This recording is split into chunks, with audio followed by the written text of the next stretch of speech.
serait donc votre entreprise sans la clientèle? Amis téléspectateurs, bonjour. Aujourd'hui, vous l'avez compris, nous allons vous donner des astuces pour gérer au mieux votre clientèle. Peut-être avez-vous démarré votre entreprise il y a peu. Les premiers clients sont primordiaux parce que c'est grâce à eux que vous allez développer donc votre entreprise. C'est grâce à eux que votre entreprise va pouvoir rester ouverte et proposer ses services ou bien encore, si c'est une production, donc aux amis, plutôt aux consommateurs. Avec mes invités, nous allons donc échanger sur le sujet. Avant tout ceci, je voudrais vous présenter Émeric. Bonjour. Bonjour, Brunella Adé aussi, amitié spectateur, bonjour. Comment allez-vous? Très bien. Modeste, bonjour. Bonjour Brunella Adé aussi et bonjour aux amis téléspectateurs. Vous allez bien? Très bien. Alors, comment ça s'est passé votre week-end? Super bien. Vous venez de quelques jours de repos? Très bien. Un repos, j'en ai vraiment profité. En tout cas, ça se voit parce qu'aujourd'hui, vous étiez bien avant, vous étiez là bien avant l'heure. C'est important, le repos. On en a d'ailleurs parlé ce matin, ou plutôt il y a quelques semaines, j'allais dire. Oui, Émeric. Oui, je pense que Modeste a eu droit au repos, même on était au boulot. Je pense qu'elle a su profiter parce que ça n'arrive pas tous les jours. Merci, Émeric. Alors, la gestion de la clientèle, est-ce que peut-être vous avez déjà été approché par des structures pour participer à des choses, bien pour en être leur client et autres, et Modeste? Oui, même en achetant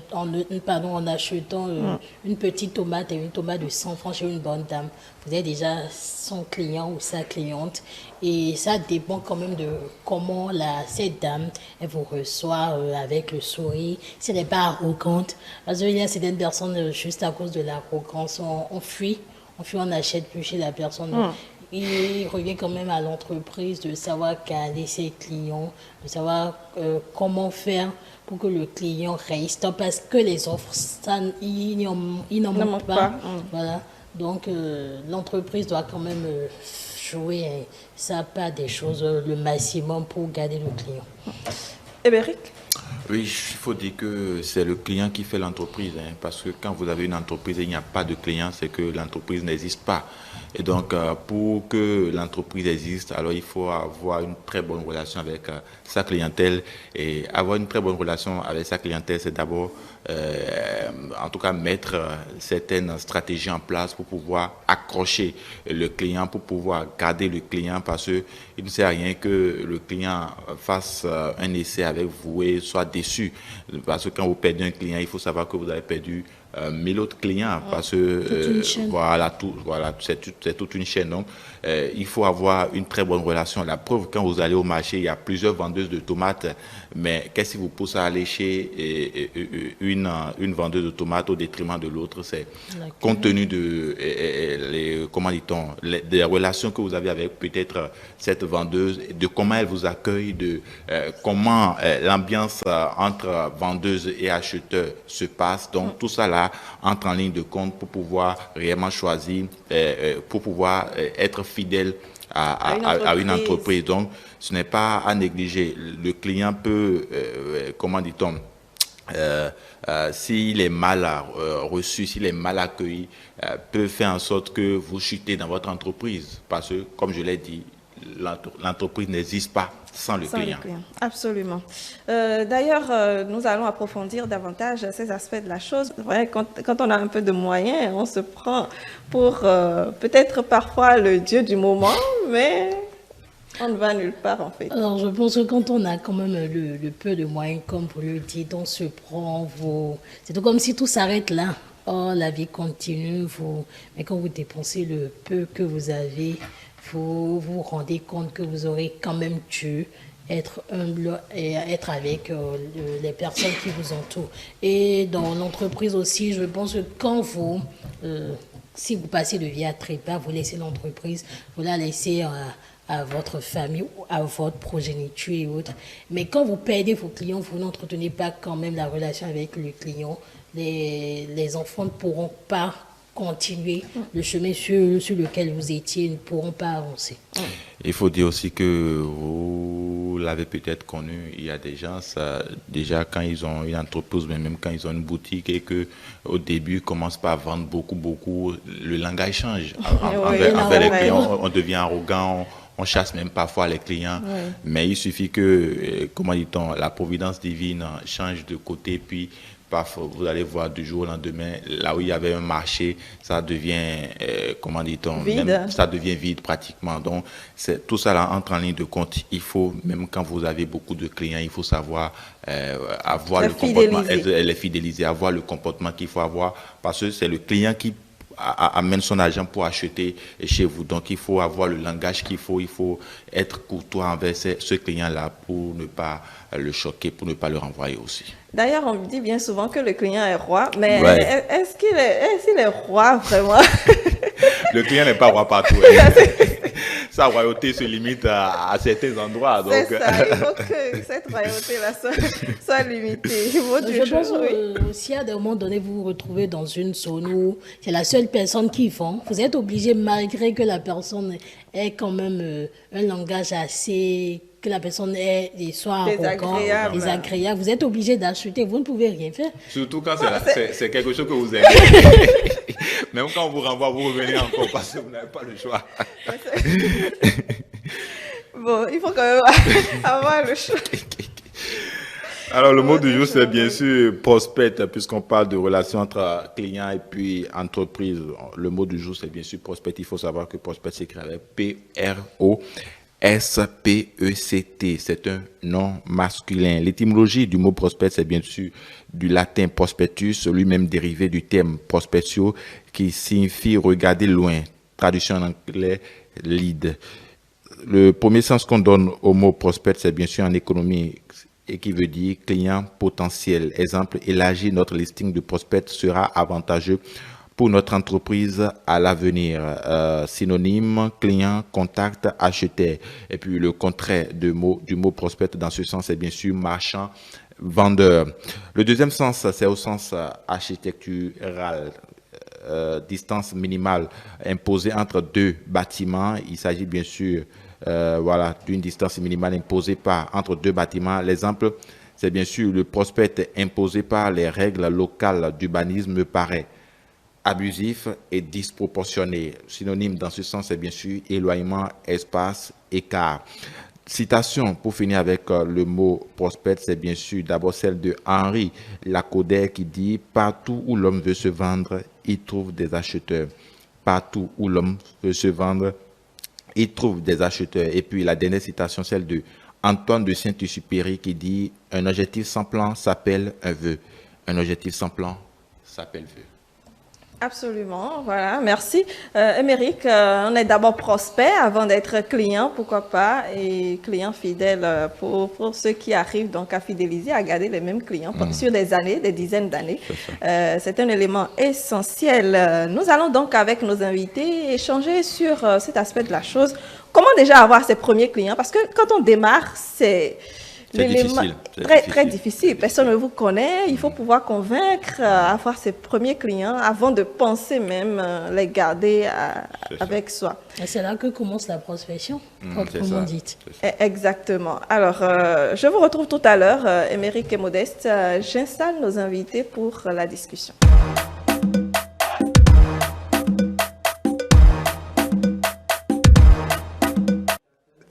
Voilà, nous sommes donc à présent avec nos invités. Je suis sur le plateau d'ailleurs, Justino Vieira, bonjour. Brunel Merinade aussi, bonjour. Chers amis, bonjour. Amis téléspectateurs, bonjour. Comment allez-vous? La pleine forme, formidable je vais. Merci d'être avec nous. Toujours un plaisir. Vous êtes coach des entreprises et des organisations. C'est exact. Également sur le plateau, Dayo Guevara, bonjour. Bonjour madame. Comment allez-vous? Je vais très bien et vous? Ça va, merci d'être avec nous ce matin. Vous êtes juriste. Également sur ce plateau, et pour finir d'ailleurs, est-ce qu'il pose au bonjour? Bonjour Colin, bonjour à nos amis téléspectateurs qui ne se lassent de nous suivre chaque matin et tous les jours. Vous êtes coach de fitness, vous êtes entrepreneur. Merci d'être avec nous. Le plaisir partagé. Alors, nous parlons donc de l'entreprise et de sa clientèle. Et d'abord, quand est-ce qu'on dit que l'individu ou le consommateur est client? Justine Ouviera. Merci beaucoup pour ce rendez-vous festif de la connaissance. Oui. Vous savez, lorsque nous retrouvons de pareilles occasions, c'est important de faire ce qu'on appelle un déblayage notionnel pour mettre chaque mot dans son contexte. Il y a une confusion monstre entre consommateur, client et prospect. C'est ça, d'accord. Et c'est opportun de clarifier pour dire le prospect, c'est un client potentiel. Oui. Le prospect, c'est celui, vous voyez en lui une prédisposition pour prendre votre produit, mais pour le moment, il ne l'a pas encore fait. Le prospect, c'est celui que vous allez démarcher. Et vous attendez de lui qu'il devienne votre client. Oui. Alors, lorsque le prospect pose l'acte d'achat, il devient votre client. On dira alors que le client, c'est celui qui paie un produit ou un service. Parce que lorsque nous parlons de produit, il y a une déclinaison. Il peut s'agir d'un bien, Bien sûr. comme il peut s'agir d'un service. Oui. Mais souvent, le client peut être le consommateur, mais à des exceptions près, Ouais, oui. il peut ne pas l'être.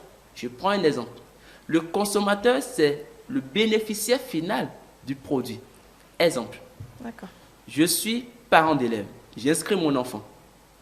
L'école ou le promoteur d'établissement dans la posture de fournisseur a pour client le parent d'élève.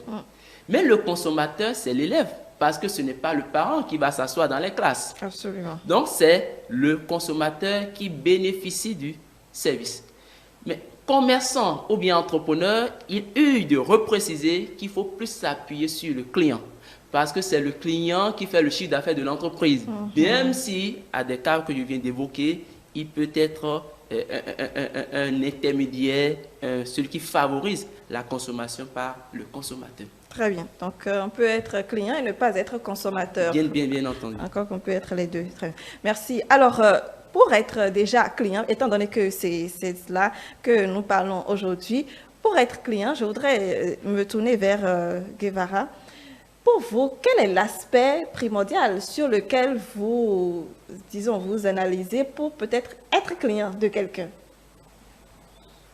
Oui, pour être client de quelqu'un, il Oui. faudrait déjà savoir qu'on est intéressé ou qu'on se dit, qu'on soupçonne être intéressé par le produit ou le service proposé par la personne qui se rapproche de vous ou justement vous avez remarqué peut-être en passant dans une rue une enseigne commerciale et vous vous êtes dit tiens, il y a tel produit qui est ici et vous vous intéressez, vous rentrez dans les locaux du bâtiment et vous vous intéressez au produit. Donc, pour être client, il faut juste d'abord s'intéresser au produit. Et généralement, si le produit répond à vos besoins, c'est normal que vous deveniez client de ce produit-là. Très bien. Est-ce qu'il? Oui, avant même de s'intéresser aux produits, moi je voudrais revenir sur un aspect, l'accueil. Parce que vous savez, quand j'entreprends, je suis en train, n'est-ce pas, d'éclore une idée. Et entreprendre voudrait dire mettre en action une idée, mettre en œuvre une idée. Et lorsque je mets en œuvre une idée, ça voudrait dire que de l'autre côté, je suis en train de vendre peut-être ma compétence, je suis en train de vendre ma potentialité, je suis en train de vendre ce que j'ai de plus pour en retour gagner peut-être de l'argent. Et tout ce que j'entreprends est peut-être à but lucratif ou non. Et lorsque j'entreprends, qu'est-ce que j'entreprends? Quelle est la clientèle que je suis en train de viser? Quel est le besoin en matière d'entrepreneuriat? Parce que ce n'est pas parce que j'ai la potentialité d'entreprendre qu'il faut entreprendre.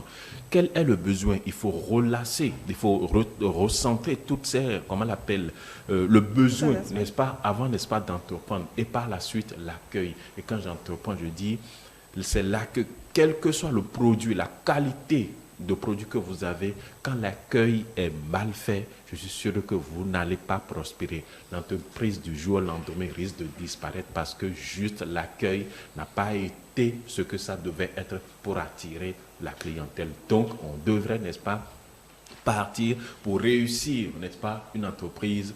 Après avoir fait rasseoir l'entreprise, il faut d'abord penser à l'accueil. C'est vrai, le logiciel, tout ça, je pourrais avoir le logiciel, pour avoir tout ce que vous voulez, mais quand l'accueil n'y est pas, ce n'est pas sûr que vous allez pouvoir atteindre vos objectifs. Or, vous n'avez pas entrepris pour échouer. On n'entreprend pas pour échouer, on entreprend pour réussir, pour prospérer, pour donner, pour partager ou vendre sa compétence, sa potentialité, pour, n'est-ce pas, être utile à sa nation. À la société. Merci. Merci, Eskil. Nous allons poursuivre juste après cette petite pause.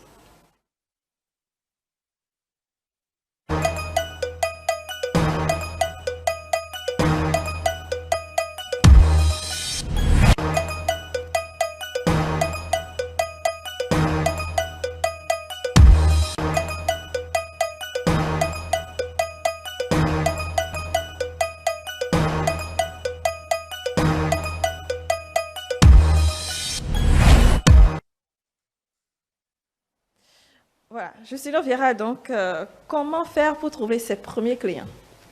Vous savez, lorsqu'on parle des clients, c'est délicat. L'entrepreneuriat en lui-même n'est pas une incertitude. C'est un monde vraiment rempli de certitudes. Il faut connaître son secteur.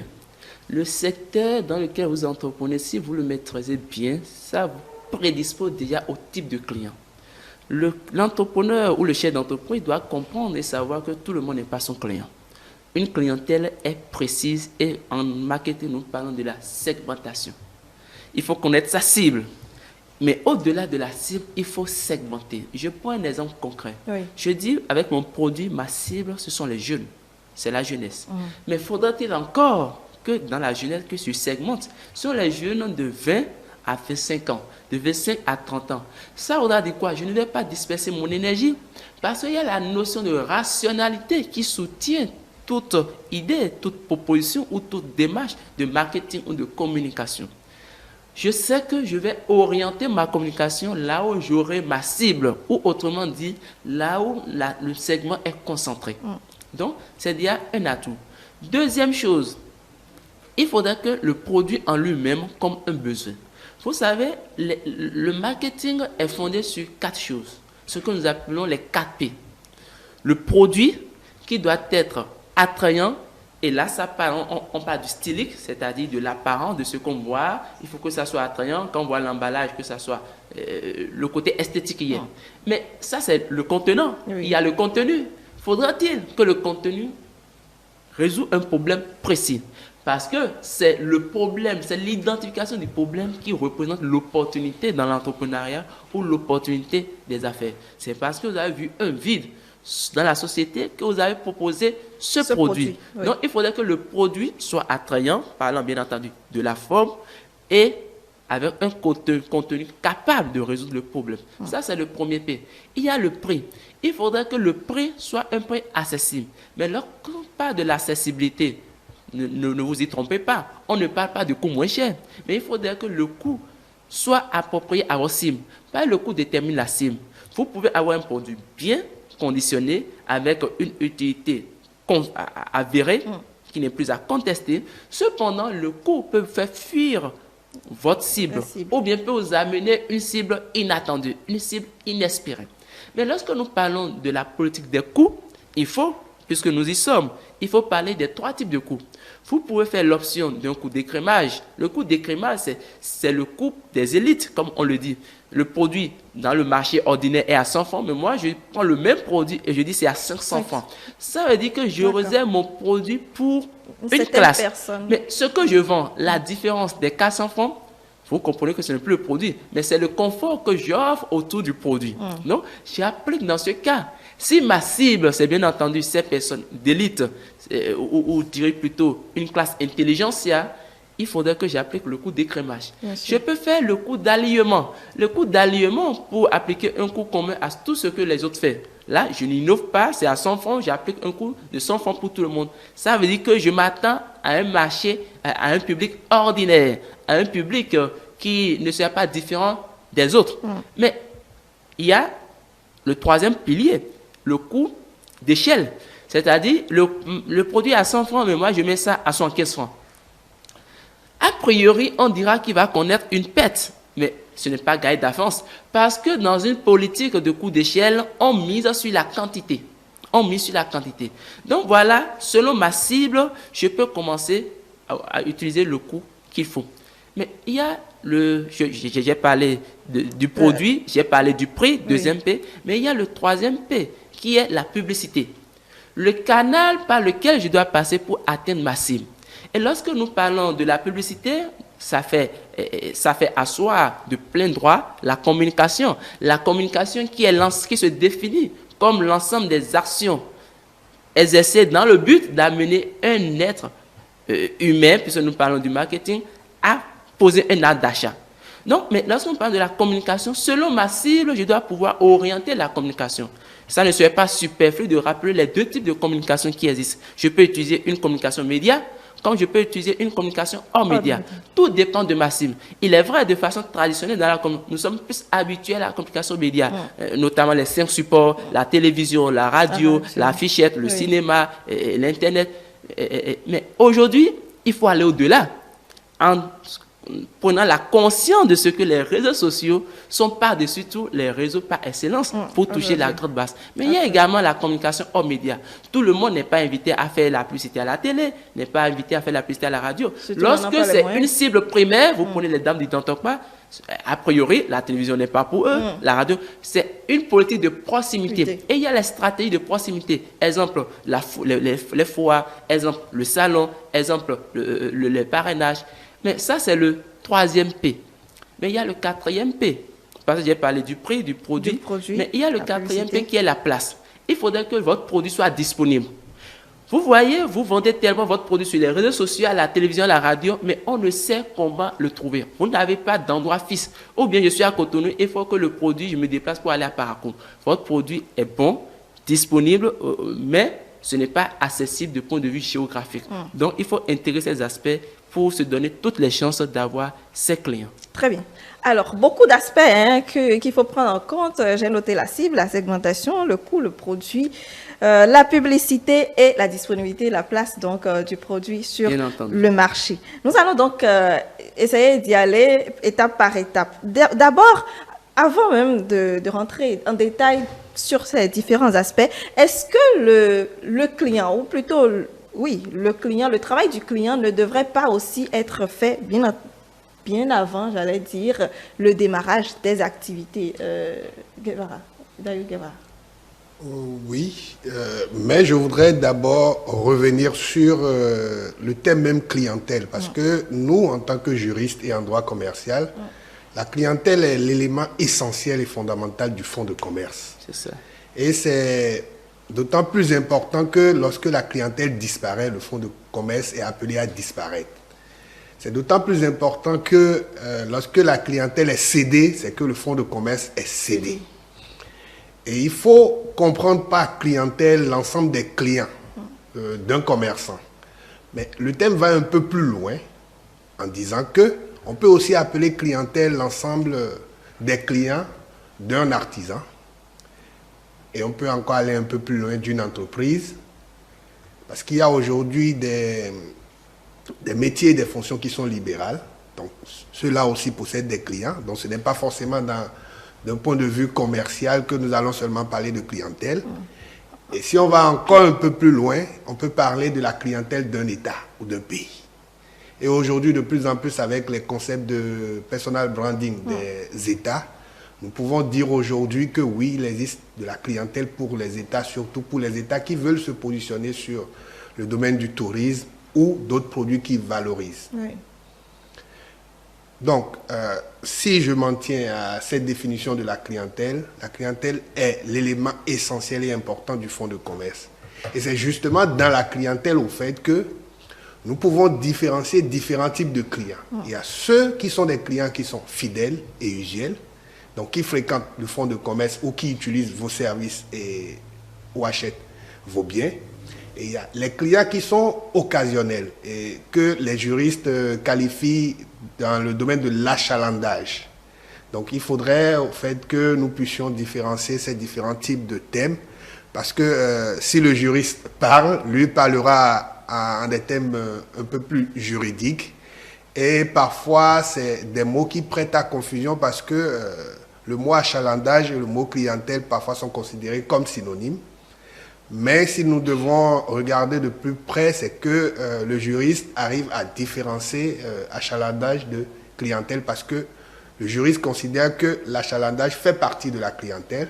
Mais par contre, la clientèle ne fait pas forcément partie de l'achalandage parce que l'achalandage, c'est le client qui est saisonnier, il est occasionnel, alors que la clientèle englobe que ce soit le client qui est occasionnel, mais le client qui est usuel et qui fréquente le fonds de commerce.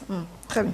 Merci pour ces détails. Je revenais donc à l'idée même de l'entreprise. Est-ce qu'il vous parliez de l'idée même de l'entreprise, les éléments sur lesquels il faut travailler? Justement, est-ce que le prospect, c'est-à-dire les potentiels clients, ce n'est pas un élément d'avant même la création de l'entreprise? Oui, ça, personne ne peut le nier parce que d'abord, lorsque vous avez l'initiative, c'est suite à un besoin que l'initiative apparaît, que l'initiative naît. Et là, quand je me mets à exécuter l'initiative, c'est pour satisfaire sûrement le besoin de certaines personnes dans ma zone ou hors de ma zone. Et satisfaire, n'est-ce pas, cette personne voudrait dire que j'ai pris le temps de mûrir, d'aller étape par étape, de, comment on l'appelle, de bien structurer, voyez-vous, mes belles idées pour que ça devienne une entreprise. Donc, ça voudrait dire que la période où vous êtes en train de réfléchir, de mûrir, de tracer un plan, vous êtes en train déjà de cibler ces personnes en fonction, n'est-ce pas, du besoin. Vous ciblez, n'est-ce pas, la clientèle. Et là, ça vous permet de savoir quoi servir lorsque vous arrivez, n'est-ce pas, à mettre en place de façon automatique ou de façon exacte, n'est-ce pas, votre entreprise. Donc, il faut nécessairement d'abord lire le besoin comment on l'appelle, auprès des clients, auprès des clients, parce que vous n'allez pas vous lever du jour au lendemain et oui, bon, même si vous avez le capital, allez vous lancer. Non, vous devez faire une étude et voir quel est le besoin, quel est réellement, comment on l'appelle, de quoi les gens ont besoin. Mais écoutez, vous n'allez pas vous lever du jour au lendemain et dire, bon, je vais commencer par vendre des chaussures au bord de la voie. Non, il faut voir le cadre. Est-ce que le cadre est approprié? Est-ce que dans le cadre-là, est-ce que le besoin se fait sentir? Donc, il faut faire toutes ces analyses et voir comment vais-je m'arranger pour pouvoir, n'est-ce pas, satisfaire la clientèle avant de commencer par penser au projet. C'est vrai, ce qui est parfois en matière d'entrepreneuriat, au début, ça claudit que ça ne marche pas.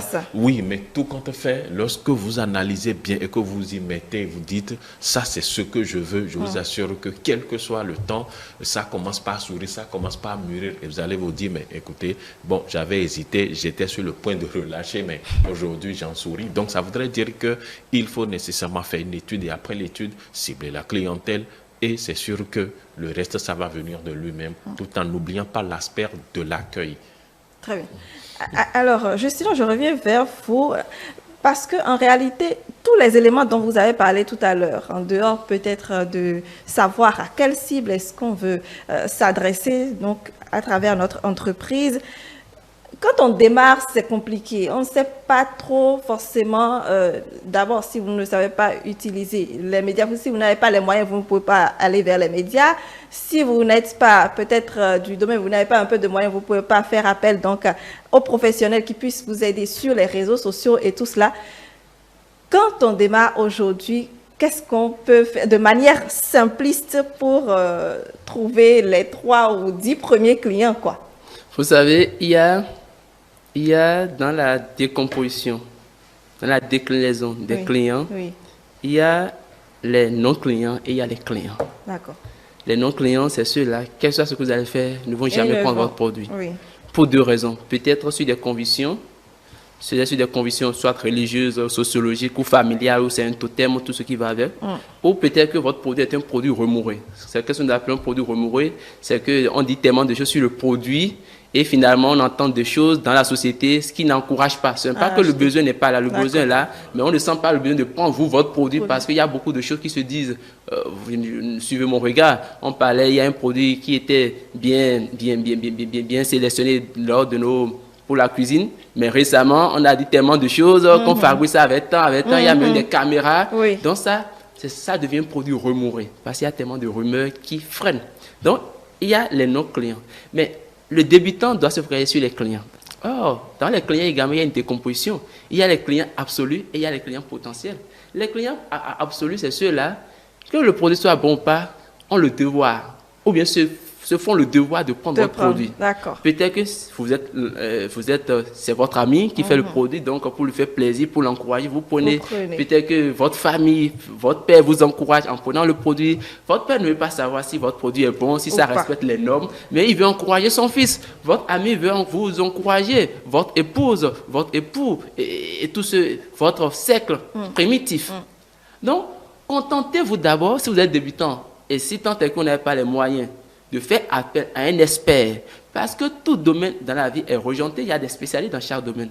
L'être humain ne peut pas se donner cette capacité d'omniscience et de qui maîtrise tout. Donc l'idéal, c'est de faire appel à un expert pour commencer par l'étude de marché. L'étude de marché ne se fait pas par un amateur. Mais je me fiant à votre introduction, c'est qu'il n'a pas les moyens. C'est ça. Donc il suffit d'abord aux clients absolus. Qui sont à côté. Lui.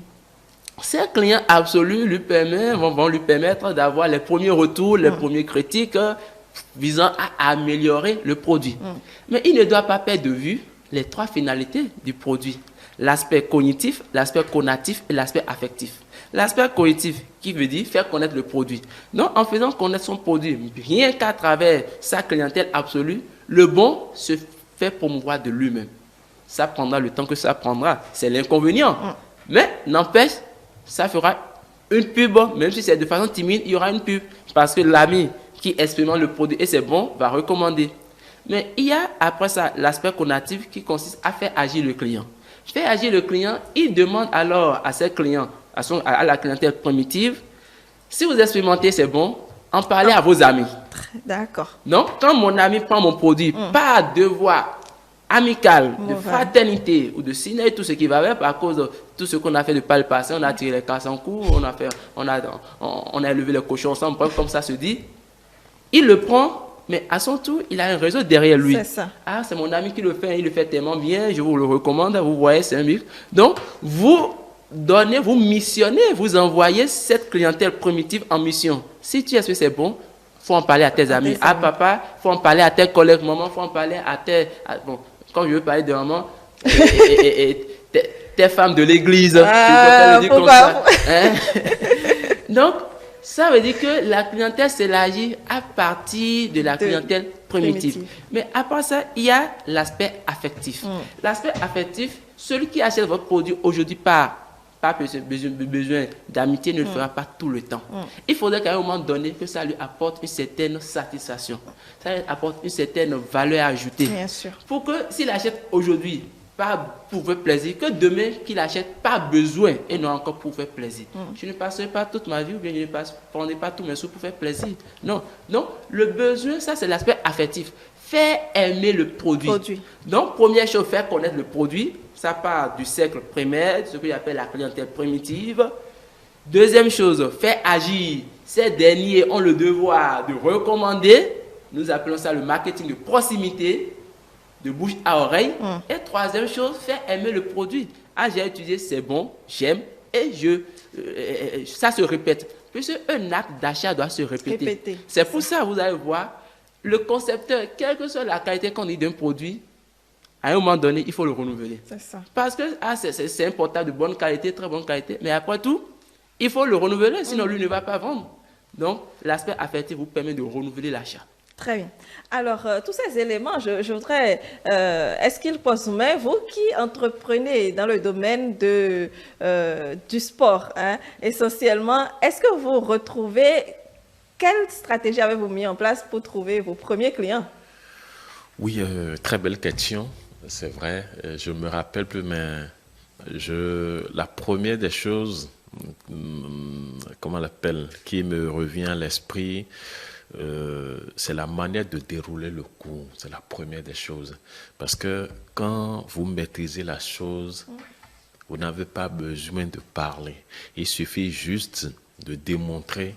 Et je vous assure que les gens sauront, ah, celui-là, il est compétent, il sait bien faire son truc. Donc, d'abord, dans certains domaines, c'est la démonstration qui compte. Vous voyez, dans certains domaines, c'est la vente de produits. Bon, je résume tout ça dans la vente du produit, mais c'est l'action. Dans certains domaines, c'est l'action qui compte. Les clients avec qui vous travaillez et qu'au bout de 30 à 35 minutes, ils transpirent déjà, ça voudrait déjà dire que vous savez choisir les exercices, vous faites bien, n'est-ce pas, les exercices, et vous arrivez à coordonner les exercices et la personne, au bout de 45 minutes, la personne transpire. Donc, ici, il s'agit, n'est-ce pas, du savoir-faire. Quand vous faites 2-3 exercices, déjà, le client se rend compte, ah, celui-là, il est compétent. Donc, ça voudrait dire que sans même parler, sans même présenter un produit de façon factuelle, vous avez déjà prouvé de quoi vous êtes capable et la suite. Mais vous avez dû échanger avec eux pour leur dire de venir suivre votre cours, pour qu'ils acceptent venir quitter peut-être celui qui les suivait pour venir vers vous. Non, en fait, avant même d'échanger, moi je dis il faut passer à l'acte parce que l'acte convainc mieux que les actes. Mais écoutez, vous pouvez dire venez, mais lorsque vous n'arrivez pas à dispenser le cours de façon correcte, ce n'est pas le fait de dire revenez qui feront revenir les gens. Non, je ne pense pas. Ils vont dire mais tu ne sais rien faire, tu me demandes de revenir. Je viendrai faire quoi avec toi? Donc, même sans parler, il suffit de dérouler le cours. La personne dit mais demain, je vous assure, même si vous ne pipez mot, écoutez, il sera au rendez-vous. Donc, ça voudrait dire que d'abord, il faut dans certains domaines, c'est la démonstration. Vous déroulez bien votre cours et le client il est satisfait. Un peu comme une journée porte ouverte. Voilà, comme je il reviendra. Pour venir voir. Voilà, il peut venir voir. Donc, et c'est sûr que quand c'est bien fait, je vous assure qu'il devient maintenant un client fidèle. Et je voudrais revenir rapidement sur les propos de mon cher ami en concernant les clients primitifs. Il y a des clients primitifs qui deviennent un danger. Oui, ils deviennent un danger parce que vous comptez sur cette personne bien alliée à vous, proche à vous, pour écouler vos produits. Mais laissez-moi vous dire que c'est lui qui devient un danger. Il dit, mais non, il est fini, mais oui, donc, ça voudrait dire que c'est vrai. En principe, ce sont des gens sur lesquels on devait compter, n'est-ce pas, pour comment on l'appelle, pour faire passer le message, pour faire notre pub, parce que la pub de bouche à oreille marche parfois mieux que la pub sur les réseaux sociaux. Donc c'est bon, et ça va. Mais laissez-moi vous dire, il y a ces clients primitifs vraiment. Il vaut mieux ne pas faire avec eux, mieux rester dans son Encore faudrait-il les reconnaître, en fait, c'est ça. C'est là le problème, on n'arrive pas à les détecter. Et c'est peut-être par curiosité plus tard que vous allez entendre dans la rue. Il y avait une heure d'horaire, vous voyez, là, c'est peut-être trop tard déjà. En fait, justement, c'était cet aspect aussi qui m'intéressait parce qu'on sait, dans notre société, que lorsqu'on démarre une entreprise, on n'aime pas tout de suite en parler à ceux qui sont proches de nous. On se dit, est-ce qu'il va accepter? Quel commentaire il va en faire? Est-ce qu'il ne va pas me décourager? Et autres, si bien que on en parle d'abord, ça passe d'abord à d'autres personnes avant même que parfois les personnes proches de nous en sachent davantage. Quand on sait combien ils peuvent être importants pour avoir des clients ou non, que voilà. Oui, mais je pense que c'est un couteau à double tranchant. C'est un couteau à double tranchant dans la mesure où autant ces personnes peuvent être un handicap, autant ces personnes-là peuvent être aussi un avantage. Parce que si réellement votre produit répond à un besoin réel qui existe, c'est que ces personnes-là vont l'adopter et ils vont le consommer comme cela se doit. Mais si ce produit-là ne répond pas à leurs besoins, et que vous le leur proposez, vous vous attendez parce que vous êtes assez proche de ces personnes qu'elles consomment, comme Justine l'a dit, elles vont le consommer juste pour vous encourager au début, mais à la fin, elles ne vont pas l'adopter. Et c'est peut-être pour ça que des cas comme ce que Eskil a soulevé tout à l'heure peuvent survenir, parce que le gars ne comprend pas le besoin pour lui d'utiliser votre produit. Puisqu'il ne comprend pas le besoin pour lui d'utiliser votre produit, oui, il vous a encouragé au début, mais par la suite, lui se lasse de votre produit, donc il ne voit pas l'intérêt pour lui de faire de la publicité pour vous. Par contre, l'avantage qu'il y a là, c'est qu'avec le bouche à oreille des personnes qui sont proches à vous, vous n'avez plus besoin de beaucoup investir dans la communication au début pour pouvoir faire de la publicité sur votre produit parce que ces personnes-là deviennent des prescripteurs de vos produits. Oui. C'est ces personnes qui vont parler de vos produits autour d'elles pour dire oui, je connais le produit, je connais le promoteur et je peux vous assurer que ce produit est très efficace, je l'utilise depuis un certain nombre d'années et je ne me plains pas. Donc, c'est un couteau à double tranchant, comme je le dis, et on ne va pas forcément dire parce qu'il y a le risque que ces personnes... qu'il ne faut pas y aller parce que ce n'est pas parce qu'on a le risque que ces personnes-là peuvent être un handicap qu'il faut forcément pas leur en parler. Il faut toujours leur en parler parce qu'ils peuvent aussi attirer votre attention sur certains aspects que vous passionnez du produit, vous n'arrivez peut-être pas à voir. Et c'est peut-être ces personnes-là avec du recul et un peu plus de raison qui vous diront, voici le produit, je l'ai utilisé, voici ce que j'en pense. Voici comment il faut l'améliorer, voici ce qu'il faut faire. Oui, vous pouvez me permettre rapidement. Oui. Moi, je ne parle pas de la qualité, n'est-ce pas, du produit, mais je parle de la médisance, de la méchanceté, du mépris. Non, du mépris. Non, écoutez, la qualité peut être là, mais connaissant, excusez-moi, nous les Béninois, connaissant l'Africain. On ne peut pas mettre tous les Béninois. Je ne suis pas d'accord avec vous. Non, attendez. Je sais de quoi je parle. Oui, je ne refuse pas. Oui. Même s'il y a certaines personnes qui ne vous accompagnent pas, il faut pas avoir une trop grande attente de tout le monde aussi. Non, je suis d'accord. Non, écoutez, tout le monde ne pourront pas être les mêmes. Il y a des gens qui vont vous accompagner. Même s'il n'a pas besoin de produit, il achète, il va offrir à autre personne. Mais dans le même temps, il y a des gens qui sont là pour vous nuire, pour vous détruire. N'oublions pas cet aspect, c'est important. Je dis toujours aux jeunes, lors de mes séances de coaching, l'être humain reste ce qu'il est, mais après tout, il faut faire avec l'être humain. Non, on ne peut rien en faire avec. L'être humain a tout ce qu'on dit, mais l'être humain est ce qu'il est. Mais c'est l'homme qui fait l'homme. C'est ça. C'est l'homme qui fait l'homme. Personnellement, je n'aime pas trop doigter de la main gauche les caprices ou bien les comportements négatifs des hommes parce que je suis homme. Et c'est normal, c'est ça mais qui fait la vitalité de la vie. L'essentiel, c'est de tracer son couloir et de marcher dans son couloir. Et je dis, le client, c'est celui qui achète vos produits. Ce n'est pas celui qui a l'intention. Celui qui n'a pas encore acheté est un prospect ou bien peut-être un autre client.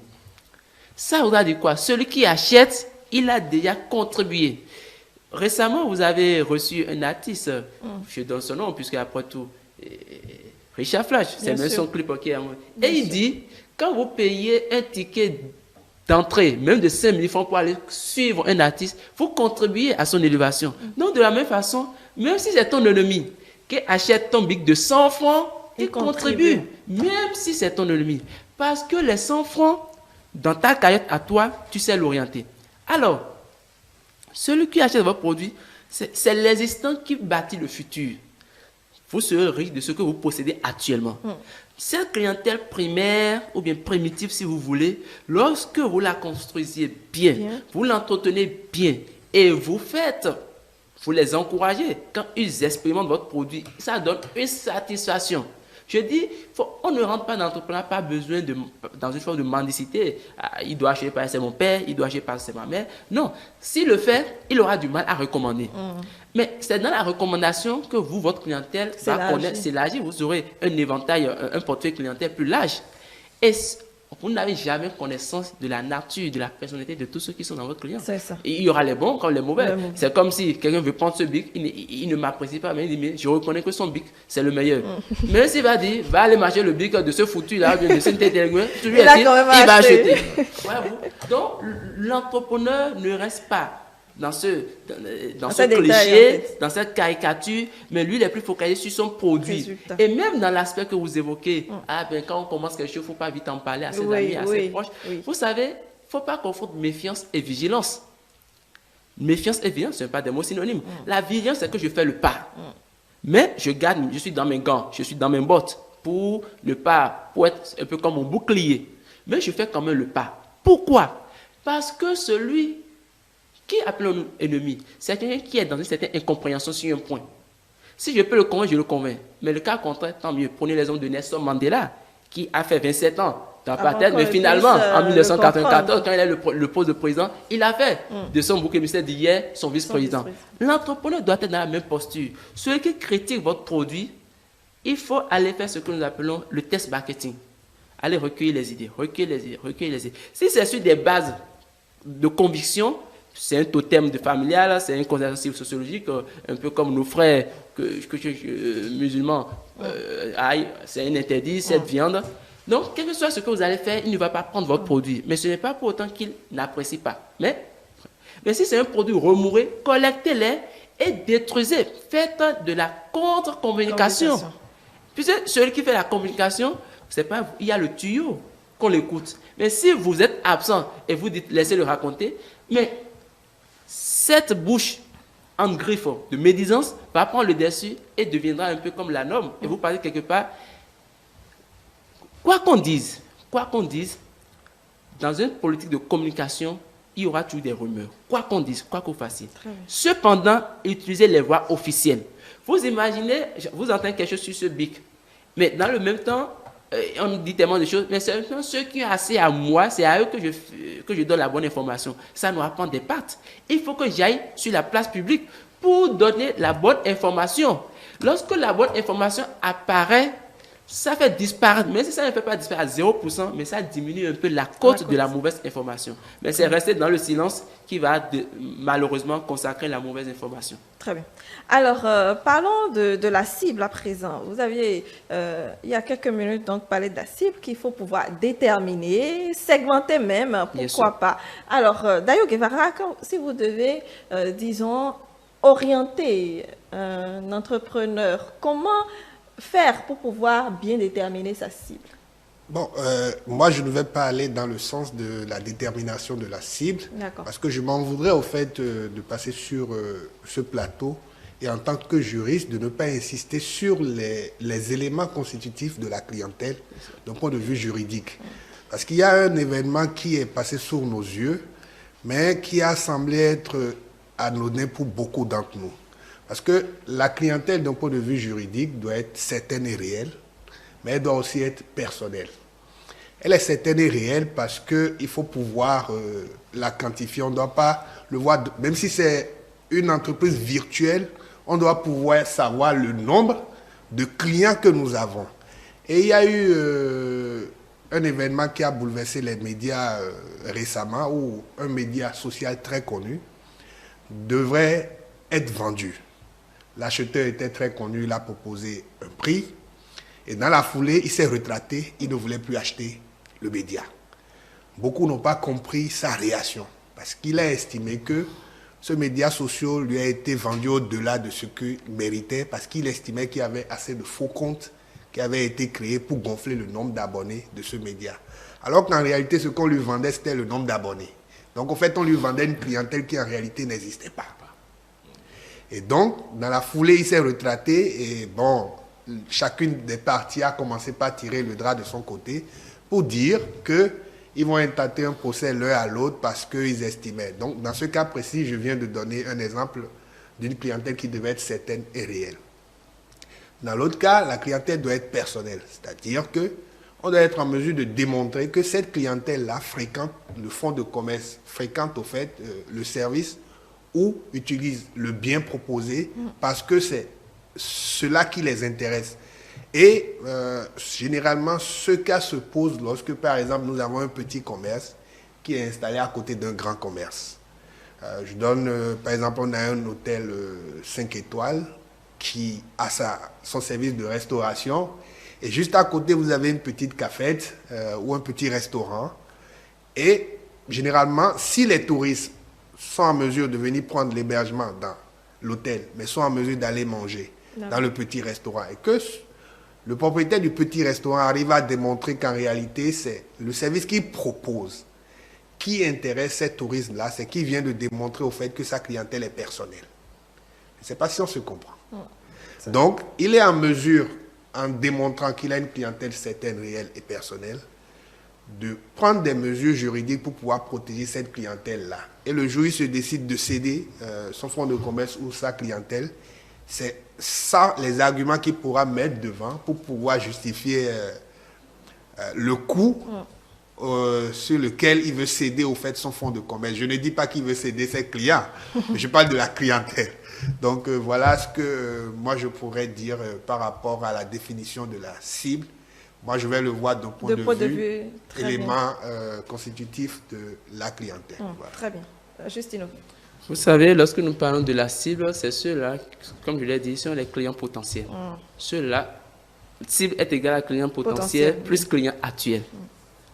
Mais dans sa détermination, dans sa formulation, il y a une erreur. Celui que vous voyez être dans le besoin peut ne pas être votre cible. Parce que même si le produit est destiné à combler un besoin chez lui, peut-être à cause du coût, le coût peut créer sa réticence. Lorsque nous parlons du coût, par le coût élevé, il y a des gens qui, je prends un exemple, un cas simple, il y a des restaurants, des petits restaurants, je préfère le dire ainsi, et ils font de très bons plats, de très bons mets, mais il y a des gens qui apprécient ces mets, ont bien envie d'aller acheter, mais quand ils voient un peu le standing, quand ils voient un peu l'apparence, comment est-ce que le fait dire, ah mais je ne veux pas acheter, ça me plaît bien, c'est ma nourriture préférée, mais je ne veux pas. Donc, lorsque nous parlons du coût, ça va également dans le standing. Parce que je donne l'exemple d'un mets qui coûte 100 francs, mais que quelqu'un d'autre le vend à 500. Vous voyez, et certains, quand ils entendent le prix d'un produit, ça les retrate, ça les retire, c'est comme un frein. À ce coup-là, ce n'est pas sûr que ça soit quelque chose d'esthétique, que ça soit ce que je recherche.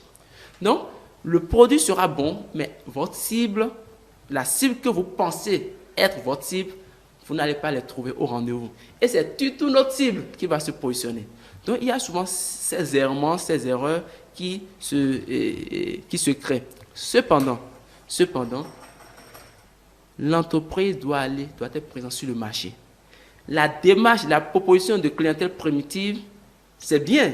Je l'ai évoqué, d'accord, mais ça ne doit pas faire école dans tous les cas. D'accord. Ça ne doit pas faire école dans tous les cas. Parce que si je peux aller toucher 100 personnes, je préfère aller sur un marché, je peux toucher 100 personnes que de me contenter de 10, 15 et 20. Encore que lorsque on n'a pas les moyens, on n'a pas les moyens, excusez-moi, mais je dis, ce sont des excuses. Ce sont des excuses parce que le besoin que vous voulez prendre avec l'argent sera satisfait par une norme.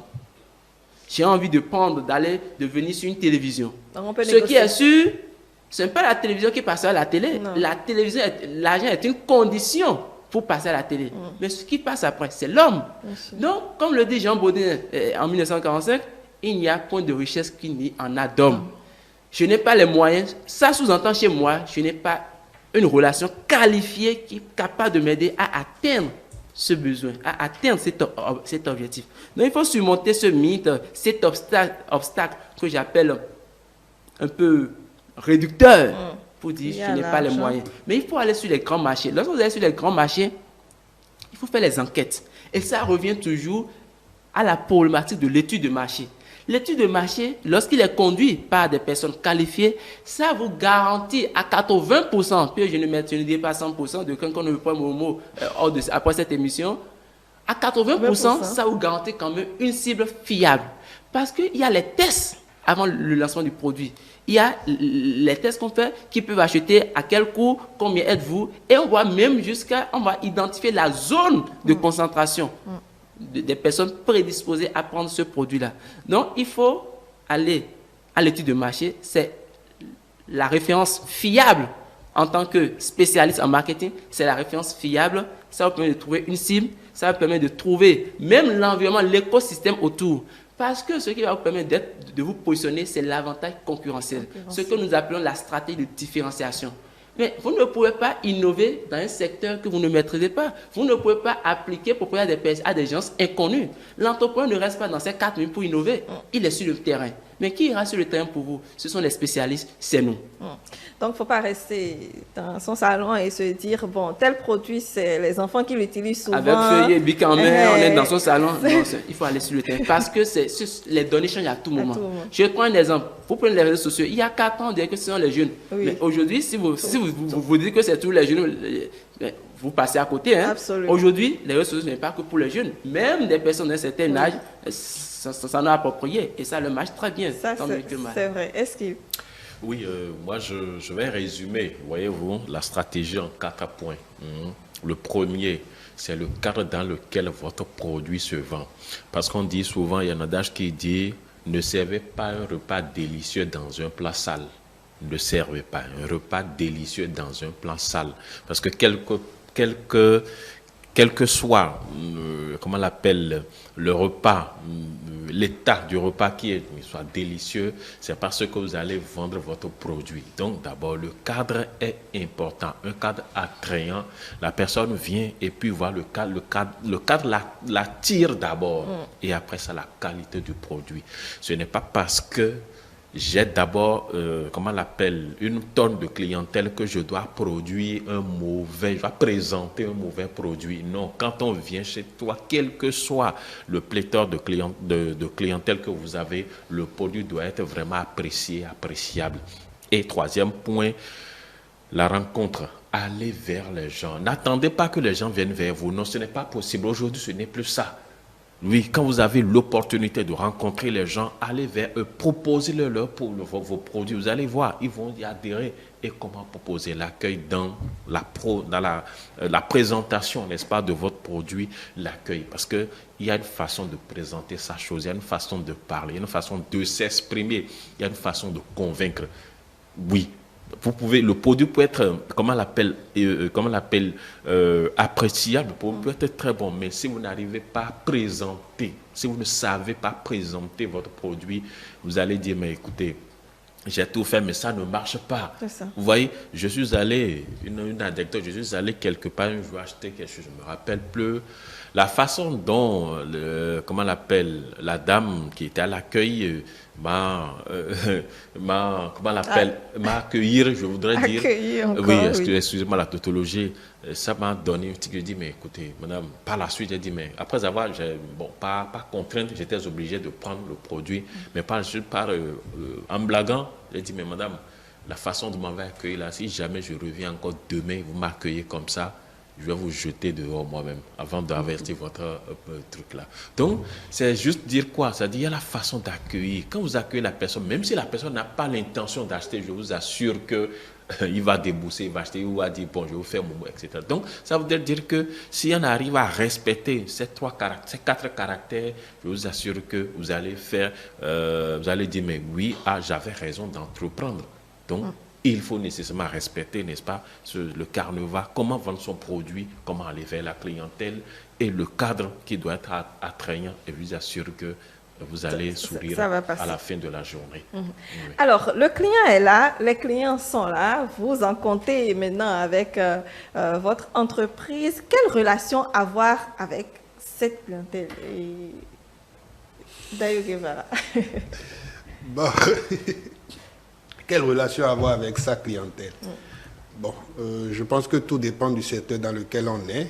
Mais en dépit du secteur dans lequel on est, je pense que l'adage dit que le client est roi. Ah oui, et ne pas être conscient que le client est roi et que c'est ce client-là qui est cette personne qui nous fait générer des revenus, c'est passer à côté de l'essentiel.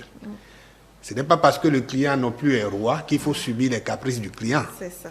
Mais je pense que le plus important, c'est de pouvoir être à l'écoute de ses clients et de voir aussi en quelle mesure son produit répond aux besoins du client et répond aux besoins du moment. Parce que dès que votre produit ne répond plus aux besoins du moment, votre produit va être dépassé. Je prends l'exemple des CD. Ah oui. Les CD aujourd'hui, de plus en plus, les CD sont en train de disparaître. On n'a plus d'appareils qui prennent les CD. Au détriment des cartes mémoire et des clés USB. Oui. Et de plus en plus, elles aussi, elles vont disparaître sûrement au détriment d'autres supports un peu plus, qui ont une meilleure capacité. Et si nous prenons même le cas de l'appareil photo. Avant, c'était des appareils photo à pellicule. Oui. Aujourd'hui, ça a complètement disparu. J'ai dit complètement, c'est sûr que ça doit encore persister, mais ce n'est plus dans les habitudes. Donc si aujourd'hui vous vous lancez par exemple dans la fabrication d'un tel produit, c'est normal, vous allez passer à côté. Et je crois bien que dans l'histoire, une société qui justement fournissait ce produit-là a fait faillite justement parce que elle avait énormément investi dans la production des pellicules, alors qu'on était déjà en train de faire la transition vers le numérique. Donc, les appareils numériques ayant inondé le marché, son produit n'a pas pu être écoulé et la faillite l'a guetté. Pourtant, c'était quand même une grande entreprise très connue dans le domaine de la photographie, mais on n'entend plus vraiment parler de cette industrie-là. Donc, il faut réellement être à l'écoute de sa clientèle, être à l'écoute des besoins du marché, être à l'écoute de la technologie et pouvoir s'adapter à ce qu'il faut. Justino. Vous savez, le plus difficile dans cette politique de recherche de clients, ce n'est pas la détermination de la clientèle, mais la fidélisation. Oui. Aujourd'hui, lorsque vous êtes chef d'entreprise et vous avez déjà une clientèle acquise, ce que j'appelle clientèle absolue, il faut les garder. Les garder revient à leur donner une place privilégiée. Les garder revient à leur donner une certaine considération. En griffe, il faut les faire rentrer dans la maison. Parce que le client vient acheter au comptoir. Le client ordinaire vient acheter au comptoir. Mais le client habituel achète à la maison. Il ne reste plus au comptoir, il rentre. Vous allez voir, lorsque vous allez dans les banques, à partir d'une certaine somme, on vous fait rentrer dans une salle. Absolument. Parce que vous devenez un client privilégié. Vous allez voir, quand vous allez dans les lieux de distraction, il y a l'ordinaire, il y a le VIP. Oui. Donc, il faut également, dans votre entreprise, quel que soit le secteur d'activité, offrir cette place un peu de choix pour que le client se dise « c'est ma maison ». Ah, mais je vais vous donner des exemples pratiques. Hier, j'étais à la messe et à la fin, dans la cour, j'ai vu un magazine qui m'a plu. Mais j'avais laissé mes ressources de l'argent dans le véhicule. Mais je me suis rapproché, j'étais avec un frère, j'ai pris le magazine, le gars, le monsieur me l'a remis et je dis, je t'envoie mon frère, il va te remettre l'argent.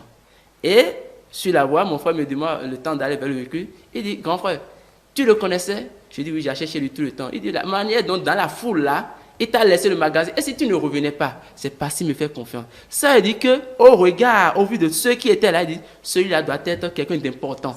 Si il lui laisse son magazine, il aurait pu dire, amenez l'argent et vous allez prendre. Il dit, non, partez, vous allez ramener. Donc, ça me donne un sentiment de fidélisation, un sentiment de considération. Je dis, prochainement, je vais acheter chez lui. Encore. Mais cela est davantage important parce que l'environnement est hautement concurrentiel. Celui qui se fidélise à vous ou bien qui excelle votre produit en 2020, en 2021, dans l'écosystème, vous n'êtes plus le seul à produire ce service. Le client doit être en mesure, bien entretenu, de venir vous filer des stratégies. La fois dernière, j'ai été parti acheter dans tel, ils ont fait telle chose. Toi aussi, fais ça. Parce qu'il ne veut pas vous perdre. Et il ne se met plus dans la posture de client ordinaire, mais il se voit quelqu'un de la famille. Vous avez tissé un lien à la limite familiale. Et suivez bien les réseaux sociaux ou bien les réseaux GSM. Ils vont même, à un certain niveau, quand vous êtes client et vous achetez des unités d'un certain niveau, les vues d'anniversaire, on vous envoie des messages personnalisés pour vous dire joyeux anniversaire. On vous offre des bonus. Mais ce n'est pas tout le monde qui le fait. C'est parce qu'on vous accepte dans leur cours. On vous donne la conscience, le devoir de redevabilité. Voilà, j'y parviens. Le devoir de redevabilité. Donc, si vous voulez maintenir votre clientèle, donnez-leur une place de choix pour qu'ils ne disent pas, mais pourtant j'ai cherché lui depuis des années, il me traite comme si c'est la première fois que je viens. C'est plus frustrant et s'il quitte, il ne reviendra plus jamais. Est-ce qu'il... Oui, pour, comment on l'appelle, ajouter juste quelques phrases, il nous arrive, n'est-ce pas, au-delà de cette confiance qu'on s'accorde entre clients et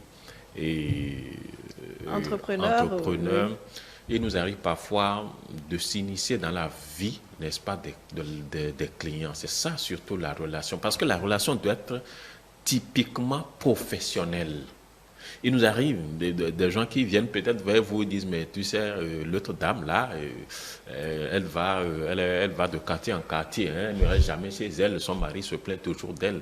Et quand un client commence par dire ça, c'est à vous de savoir quoi répondre pour ne pas alimenter ces commentaires que je qualifie d'inutiles. Parce que quand vous allez commencer par dire ce qu'il ne faudrait pas dire, vous êtes en train de tuer progressivement votre entreprise. Parce que les commentaires seront déformés, vos commentaires seront peut-être déformés plus tard.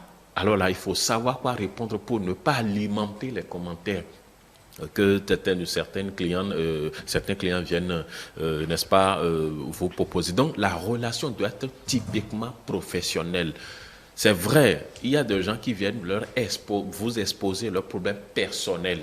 Et là encore, il faut savoir répondre parce que ne voulant pas résoudre un problème pour en créer d'autres, il faut savoir habilement répondre pour ne pas être un handicap. Parce que quand la femme vient vous dire, mais écoutez, mon mari ne passe jamais la nuit à la maison. Hein.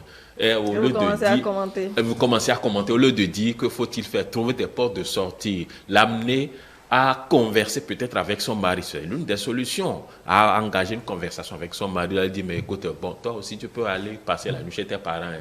Si n'est pas là, va passer la nuit chez tes parents. Donc quand vous commencez pas, c'est une façon, n'est-ce pas, d'abord de dénaturer cette relation professionnelle qui est entre vous et d'induire, n'est-ce pas, ces clients en erreur. Parce que quand le client n'est pas à l'aise dans sa tête, ne pensez pas le revoir le lendemain, non. Et l'argent ne fait pas tout, voyez-vous. Donc, il faut nécessairement qu'on arrive, n'est-ce pas, à sauvegarder les relations, mais que ces relations soient vraiment professionnelles pour que ça ne dégénère pas en autre dégâts qui peut-être irrésolvable, parce que quand la personne part et ne revient plus, ce sont des manques à gagner.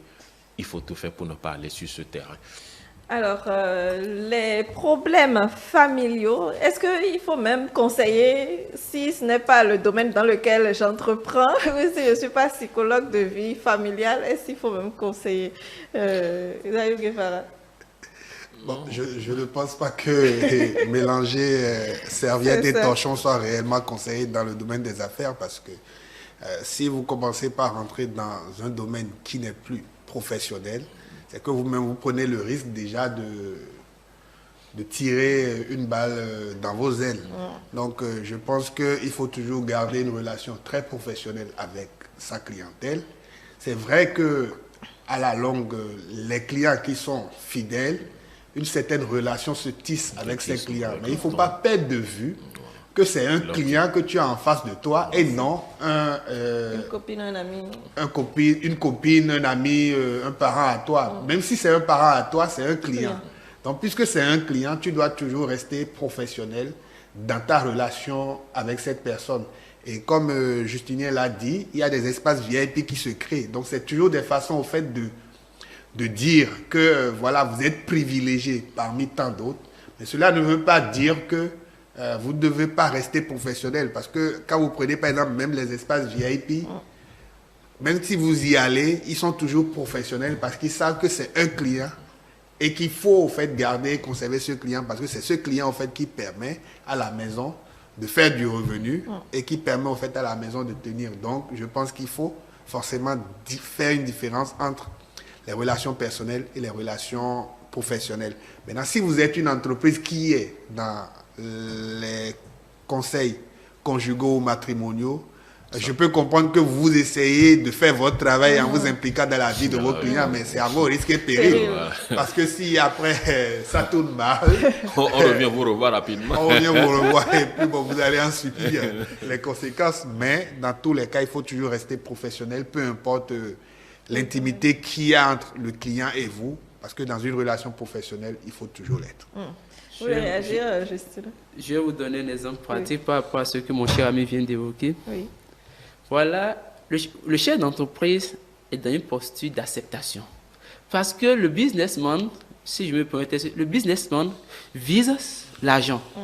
Si vous voyez le businessman, un homme d'affaires, présent à une cérémonie d'obsèques ou une cérémonie d'inhumation, communion, ne le voyez pas dans la posture de il est venu se manger. Non, il y a la psychologie des affaires.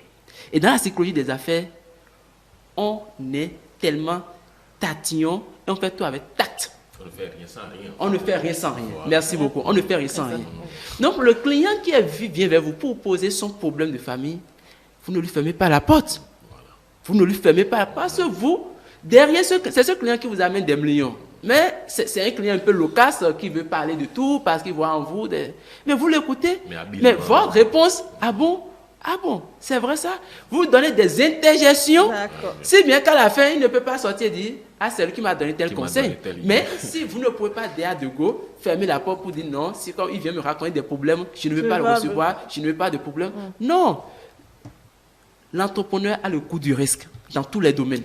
Et au-delà, parfois, je donne un exemple pratique.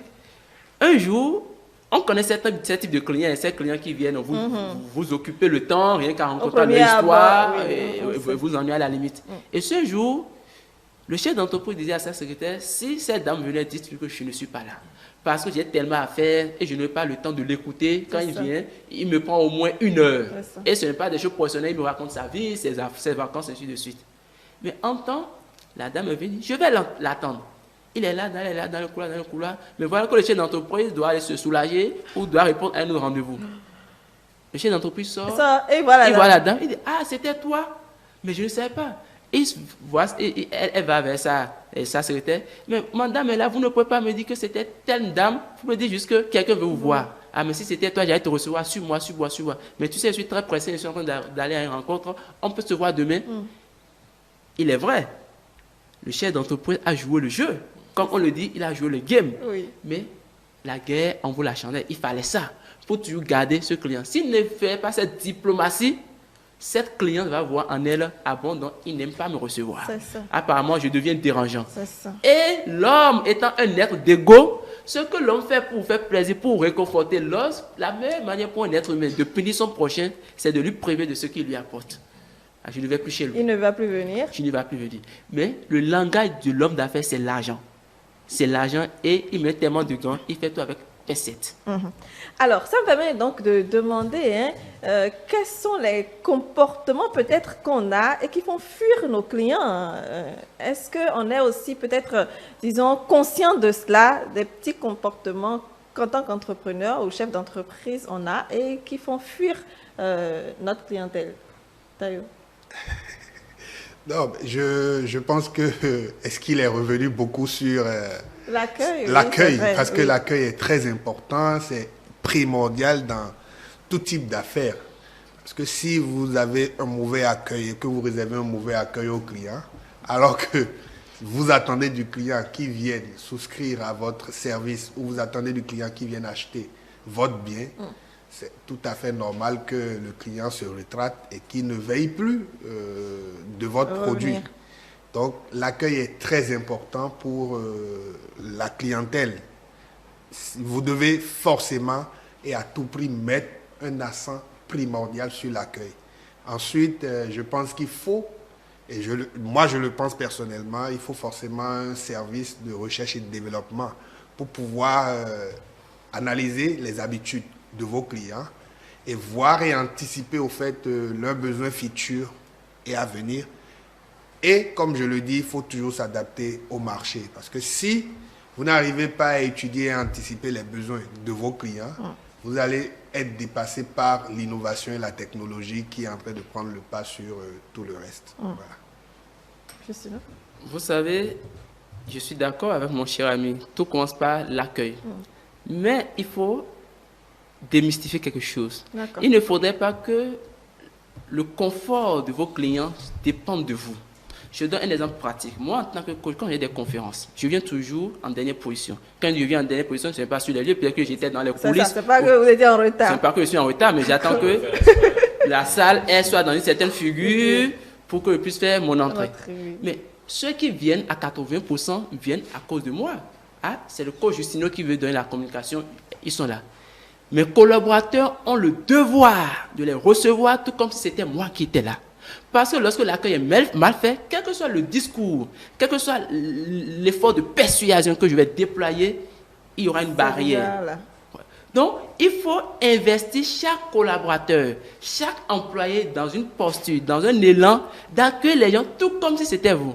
Si vous ne le faites pas, lorsque vous voyagez, il y a des entreprises qui sont, quand le chef départ dans l'entreprise voyage, c'est comme si les employés viennent et s'assoient du matin au soir, il n'y a plus de clients. Parce que c'est le chef qui donnait via l'entreprise. Mais c'est mauvais. Il peut arriver que vous soyez en vacances, il peut arriver, on dira, on ne le souhaite pas. Mais si les accords de santé vous alitent, comment vous ferez? Vous devez venir. Donc, il faut que votre staff, vos collaborateurs aient une qualité, à la limite, proche de la vôtre, pour pouvoir jouer, exercer la même influence, exercer le même charisme, exercer donner le même confort aux clients. Première chose. Deuxième chose, il faudrait que vos produits donne vraiment de la satisfaction. C'est la satisfaction qui rend durable une entreprise. Ce n'est pas l'amitié. L'amitié n'est qu'un soutien, n'est qu'un soubassement. Ce n'est pas l'argent. L'argent reviendra lorsque le client est satisfait. Mais il faudrait que le client soit vraiment dans ça, et quand il utilise, qu'il soit convaincu. Troisième chose, ce que nous appelons l'as marketing, l'argumentaire. Il faudrait que vous ayez un argumentaire uniforme. Lorsque vous prenez les banques, je prends cette exemple parce que je les suis de près. Oui.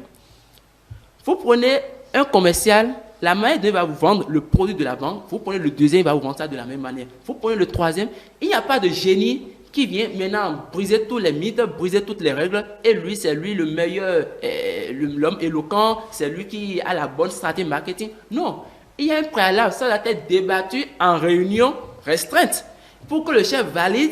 Et s'il y a des modifications, on dit, mais ce que tel collaborateur a dit, c'est bien, on adopte ça. Mais l'argumentaire, il faut que ça soit le même argumentaire. Ça soit le même argumentaire pour vendre les produits. Et il faut que se respecte des plans. On approche un client en partant du besoin. Première chose, et en partant de sa posture sociale. Donc, vous devez savoir qui envoie des temps. Il y a même des commerciaux dans certaines entreprises qu'on envoie des commerciaux VIP. Et eux, c'est la voiture de l'entreprise qui les envoie, qui les dépose pour des missions. Mais il y en a d'autres avec leur moto, même Azim, il peut partir. Donc, il faut savoir, ce n'est pas de la discrimination. C'est juste une manière d'habiller ce que nous appelons le corporate marketing. Habiller l'institution, institutionnaliser l'entreprise, et il faut être présent.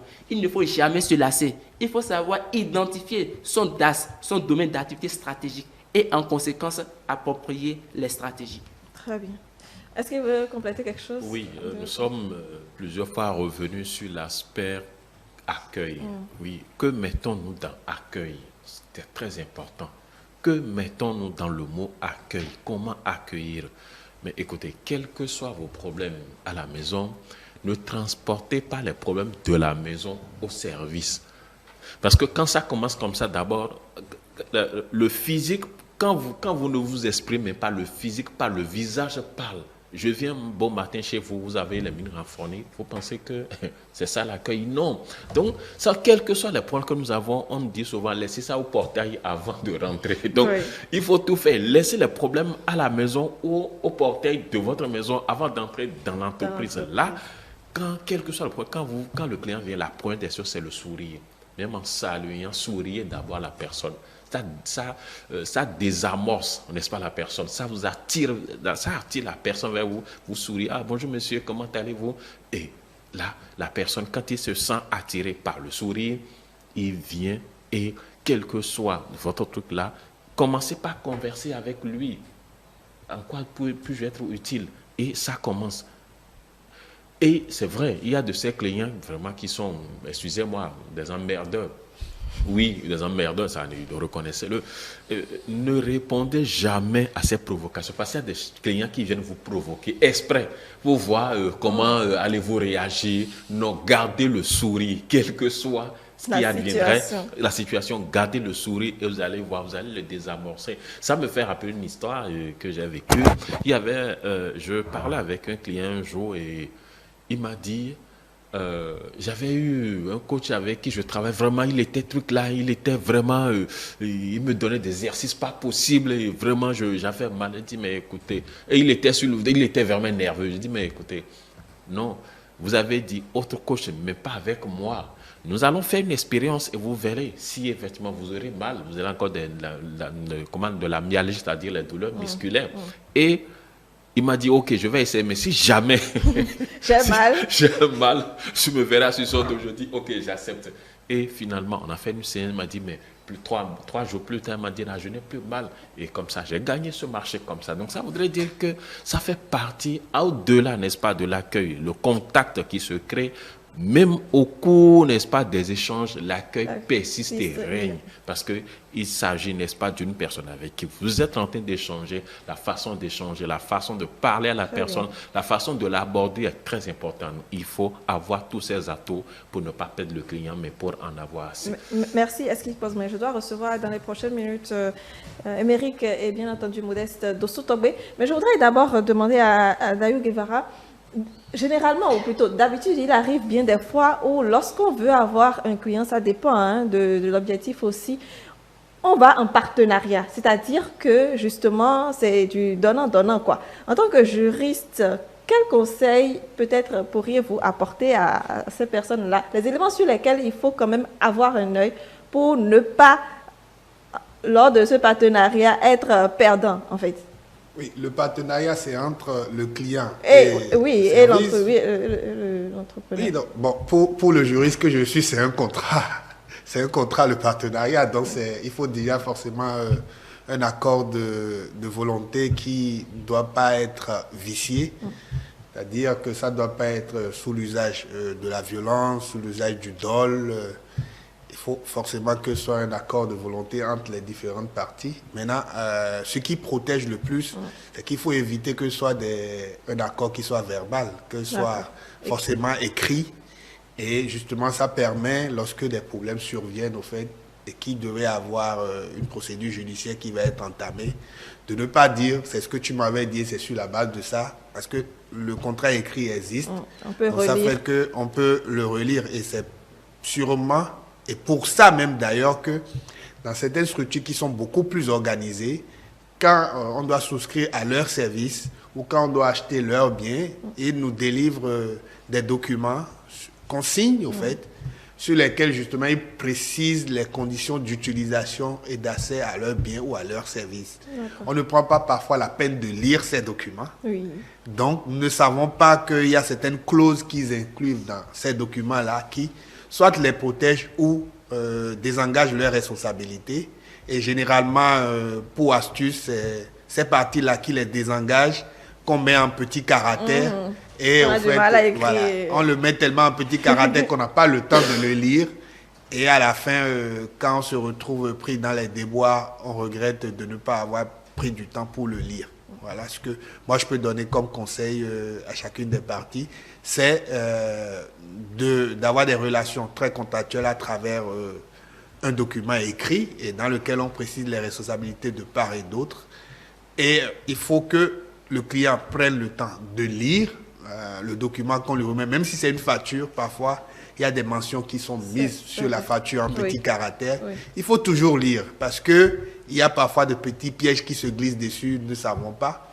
La preuve, quand nous rentrons par exemple dans une pharmacie aujourd'hui, c'est marqué forcément dans un coin, même si ce n'est pas sur la facture, qu'aucun produit acheté n'est ni repris, ni retourné. Oui. Donc, du moment que tu achètes le produit et que tu sors de la pharmacie, tu ne peux plus revenir pour dire que le produit que vous m'avez vendu n'est pas adapté à ce que je veux. Donc, c'est pour ça qu'il faut vérifier généralement si, suivant l'ordonnance qu'on vous a prescrit, si le produit a été vendu. Et je crois qu'aujourd'hui, même dans les pharmacies, ils ont eux-mêmes un process